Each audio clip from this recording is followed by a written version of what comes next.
stepping into franchising being such a mature brand unusual. I've been in franchising forever. I have not heard of a franchisor that's taken 5 years very carefully planning and plotting to be the best franchisor to new coming franchisees. You get a lot of love from these people.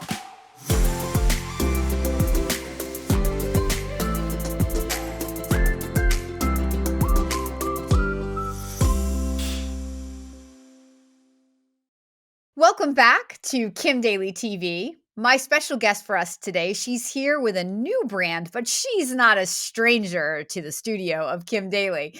Please welcome Heather McPherson. Heather, welcome to the studio of Kim Daly TV. Thank you so much, Kim. I really appreciate the opportunity to spend a little bit of time with you. It's always a highlight. I love it. So if you followed Kim Daly, you may know this face and this beautiful human. She used to work with a different brand, but it's very common in franchising that, when you run out of territory or you've just been doing it for a long time, you're ready for a change. Heather has now become a consultant with a company called BrandONE. And BrandONE is bringing some really great franchise opportunities to Kim Daly. Heather and I are going to highlight one of those brands that I am very intrigued about. So if you follow Kim Daly, you know that I'm not really the food and retail girl. I'm not really into the franchises that everybody comes to me asking me about. The Orange Theories, the Chick-fil-A's, the Jersey Mike's. Like, we're not going there if you're working with Kim Daly. Well, I can't say we're not going there. You got to call me and we'll have that conversation. But when I find these little businesses that Heather is about to present to us, it's like, now we're talking about an executive investor who's going to get excited about a financial future, an opportunity to really build and scale wealth, working B2B, long-term sustainable, low investment to start, but highly scalable as you go, bigger than average margins.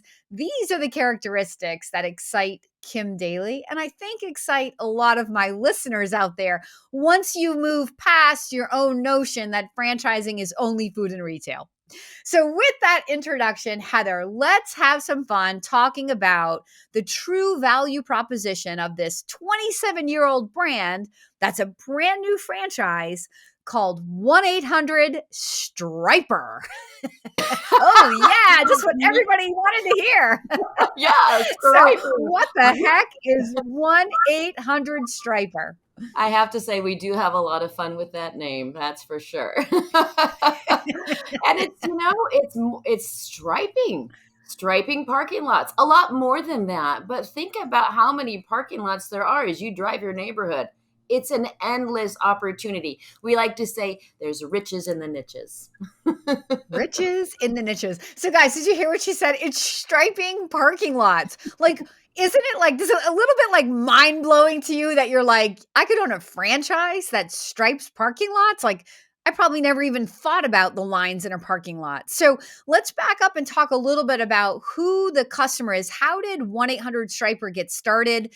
Tell a little bit of that corporate story. And then we're going to talk about, as they've grown and defined kind of who their customer is, why they decided to turn this into a national franchise. Beautiful. Yes, I greatly appreciate that. So this is a brand that goes back well over 23 years, and it started in Rochester, New York. What happened was our founders were part of a pavement sealing company, and they saw this completely fragmented area where people were not given the opportunity to have an ease in the market of getting the striping done. Because most of the time, pavement sealing, striping companies, they really don't do the striping. They want to do all this other stuff, and then they vend out the striping piece to what we call a check in the truck. So very fragmented. I mean, very, very fragmented. And it's a need-based business. It's something that has to get done. So they collectively got together, got some old equipment, and started this business. They were very young. The founders of faith-based organization were like 19 and 20 years old, that long ago. And they poured their life into this business. There's not anything that they don't know about every single piece of this opportunity. It's not just drawing lines. There's an art to it. There's a skill. And this service offers well beyond paint. We're building relationships. Our communities are from quality and bringing in integrity. There's a lot that needs to be done over here, and we're excited to bring it to the nation for sure. I I love it. So it's business to business. So the customer avatar then for the franchise owner is who? So there's really three buckets if you want to kind of put it in that direction. And what we're going to talk about is that paving ceiling and ceiling companies. Those are really an easy way to get into the opportunity because think of them like the baker. They're getting in there and they're repairing a parking lot and they're sealing it or they're redoing the whole thing. And then 1-800 Striper comes in and does the best part, the frosting. We stripe it. So that's one of our clients or customers, if you will. The second one is more of your property management companies. They have multiple properties they're responsible for. They get that rent and triple net, and they need to make sure that these parking lots are on point, the beautification of strip malls and business centers. So there's a liability to make sure they're safe. So we partner with them, and then they have multiple properties that need this kind of service. So that's a third avenue. And then, of course, our B2B friends, whether it's, I'm going to say it, McDonald's franchise owners that might have multiple locations, or your Rite Aids, or your Targets, even into the Amazon world. We stripe it all. It's pretty fantastic. So that's how we really have those three customers. And it's three different, completely separate relationships. So, does the owner of this business need line striping experience? There's no school for that. Of We're course gonna go not. to line striping school. You heard of Hamburger University? Now we're gonna have striping school. All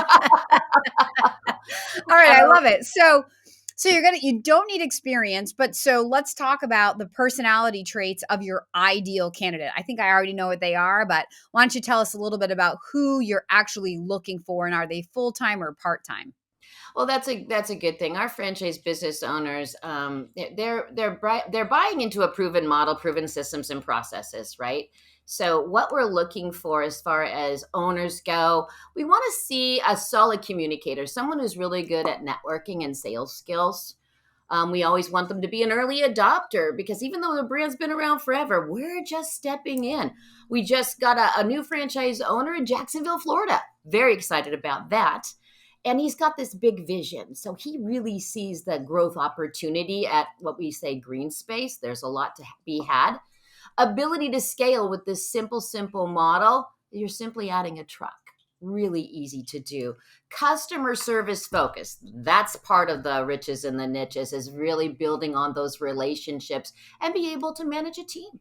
And so those owners are the ones going out building the relationships, Heather, or do you have semi-absentee owners coming in and hiring people to go build those relationships? Absolutely. So you've got the front of the house and the heart of the house, if you want to break it down in that perspective. So whatever skill set they're comfortable with, whether it's sales or just managing through that manager that's going to focus in on sales and building that relationship, either one works. So there's lots of opportunity for semi-passive as well as hands-on.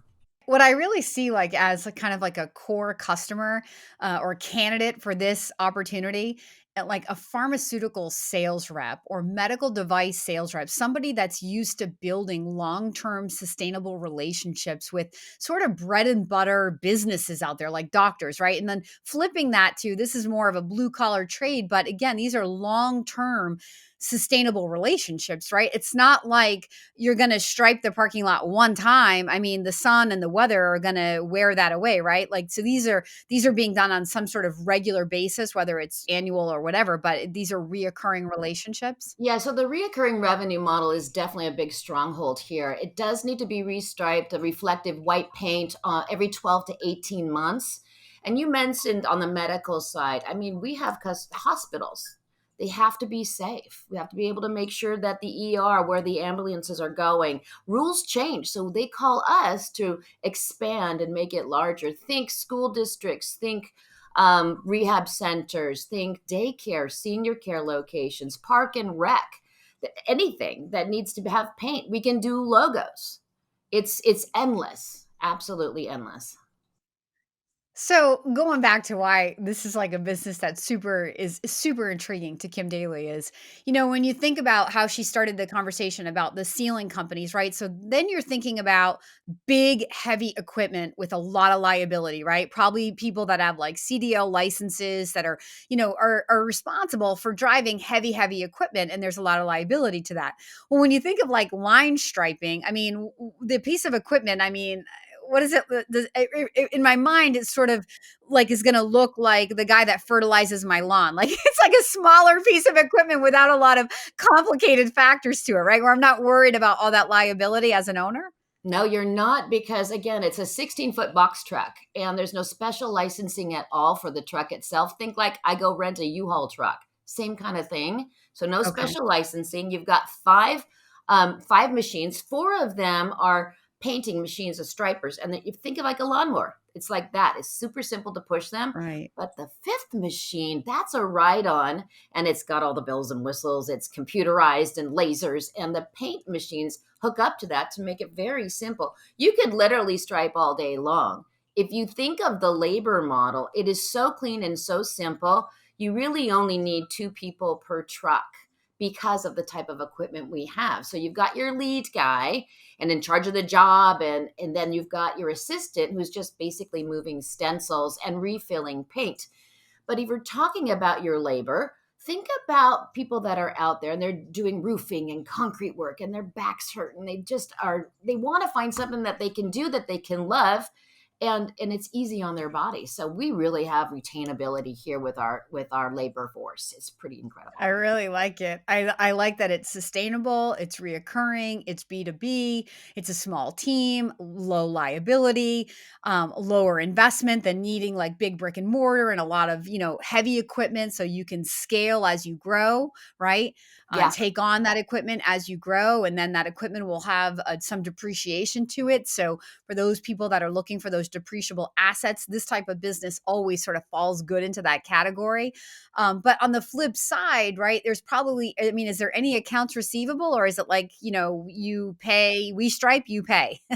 I like that you said that too, because cost of goods and labor is under 30%. We almost have no credit card banking charges. Most of it is straight pay, check. Hospitals tend to be a 30-day, 60 days come back to you. But we also have no aggregators. So think of other businesses where you have to have Angie's List or Grubhub for restaurants that's taking your profits away. This we don't need that to advertise our services. So therefore, our fees are consistent. They're not discounted, whether it's to a paving partner or a property management or B2B. They all pay the same. It's more about being transparent, having average high tickets. People don't ever argue about that. They just want to know that you'll be there. Will you be there on time when we need you? Time and time again, the answer is yes. We're your local striping company. 1-800-STRIPER. Right. Mm-hmm. Right.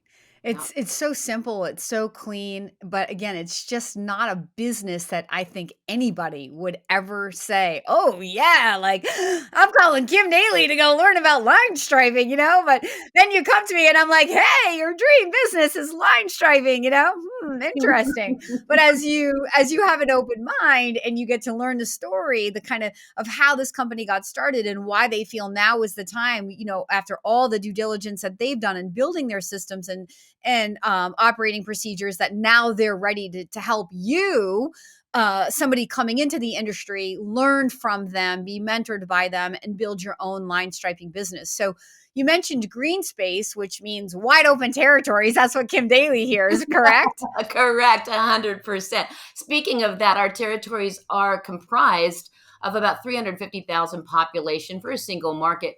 But more than that, it's about how many businesses are there. So we look at a base of 12,500 to 13,000 businesses.